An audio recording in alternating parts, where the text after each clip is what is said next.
তো আমাদের সাথে কি হলো জানো রে ভাই? তো কাজের সাইডে ইঞ্জিনিয়ার এসে আমাদেরকে বলছে যে অন্য সাইড যেতে হবে কাজে। তো দেরি না করে আমরা কি করব, কাজে বেরিয়ে গেলাম, হাঁটতে লাগলাম। তো দেখতে না দেখতে আমরা স্টেশন চলে এলাম। তো আমরা বিল্লিপুরাম যাব আজকে, স্টেশনে চেপে যে ওখানটায় কাজ হবে।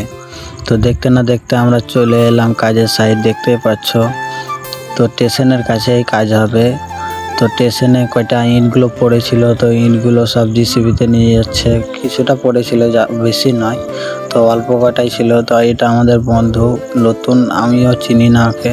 তো আমাদের ইটগুলো নিয়ে সব পুরো কমপ্লিট হয়ে গেছে। তো আমাদের বন্ধুটা মশলাটা মাখাচ্ছে, মিস্ত্রিকে তো জোগাড় দিতে হবে। তো মিস্ত্রিতে লেগে গেছে, মশলাটা কমপ্লিট হয়ে গেছে। তো ওটা আমারই ভাই, তো এখানে কাজ করে, আমি ওইখানে কাজ করছি। তো ভিডিওটা কেমন লাগলো তোমরা কমেন্টে জানাবে। তো আজকের ব্লগটা এই অবধি, আবার কালকে